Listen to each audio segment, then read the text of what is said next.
Number 76.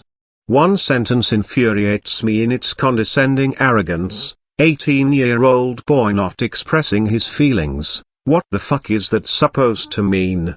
Blurting out all the thoughts non-stop. I feel like this. I feel like that. By whose standards?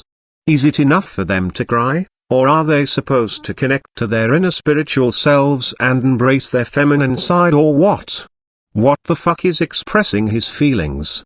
Feminists want to define it for men? This is just the same complaint of where have all the good men gone in different designer clothes. Be the man feminists tell you to conform to. Yeah? Whatever. Number 77. The old tired claim that many people misunderstand what feminism really is, so we're given the dictionary definition. I have found it generally wise to judge groups by their actions, rather than according to their mission statements, or whatever the dictionary happens to say. Feminists worked very hard to promote the interests of women in the field of education. Now that women are outstripping men, are feminists promoting policies that help men and boys achieve equality? Stefan Molyneux. Number 78. I want men to take up this mantle so their daughters, sisters, and mothers can be free. She is basically saying that women cannot free themselves, they have nothing whatsoever to do with the cycle of oppression. Smuggled into this general statement of men taking up this mantle is also an incredible condemnation of men and excusing of women.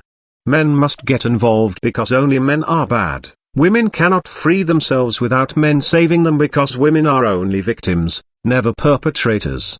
Men bad. Women good. Stefan Molyneux. Number 79.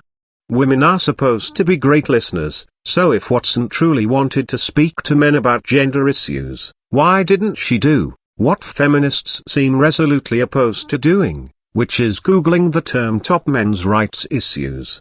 Stefan Molyneux. Number 80. If you are a feminist, and you want to enroll and motivate men, lecturing us about our supposed failings, while failing to ask us any questions whatsoever, is mere finger-wagging narcissism. Stefan Molyneux. Number 81.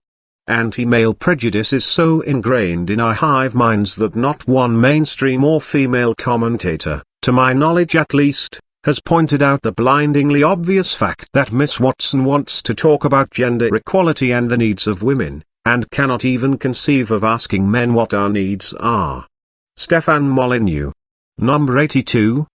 Her speech contains no curiosity, no questions, no men's voices or concerns. It was just yet another example of a woman lecturing at men without listening to us, and demanding that we provide resources for the safety, security and comfort of women to boot.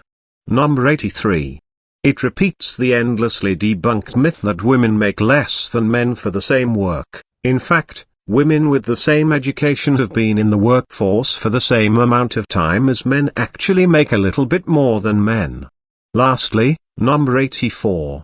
This one is courtesy of Laszlo Underhill. It's a bit long, but it makes some very clear and troubling points. Emma Watson was chosen for one reason and one reason alone. Her handlers know that there is an entire generation of young people, young men in particular, who admire her, who grew up having little fanboy crushes on her, and this is precisely who the feminist ideologues want to target. She is the ideal set forth for an entire generation of young men, and what drives me absolutely insane about this speech is that she is pointing to some nebulous media entity that sexualized her, but fails to recognize or acknowledge that it is this same nebulous media entity that placed her in front of that podium to give that speech. Feminists realize that the movement has made a terrible error, and HeForShe is a campaign to correct that error. The error essentially boils down to this: feminism has in large part destroyed the protective instinct of a generation of men prior to the Harry Potter generation. Chivalry, dead. This was intentional, but what the feminist movement didn't realize is that by killing chivalry, they set up an entire generation of women, who grew up watching Disney princess movies, for misery and disappointment in their late 20s and 30s. So we have a generation of pissed off, disappointed and batshit crazy, Histrionic 20-30ish women asking where are all the good men?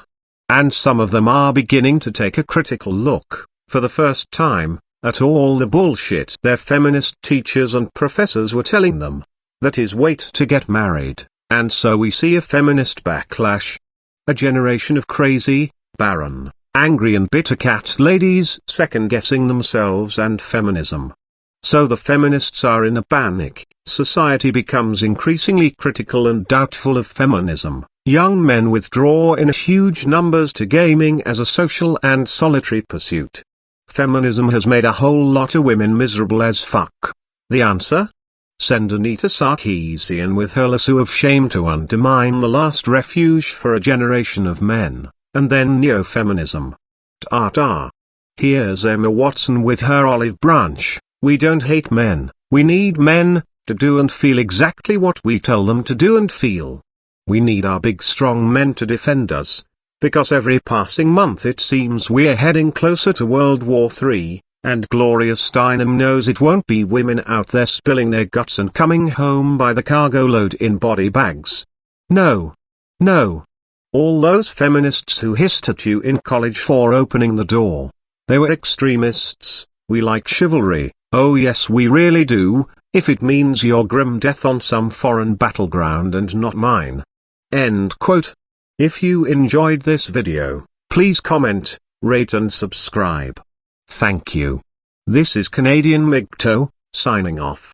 Save yourself. Go MGTOW.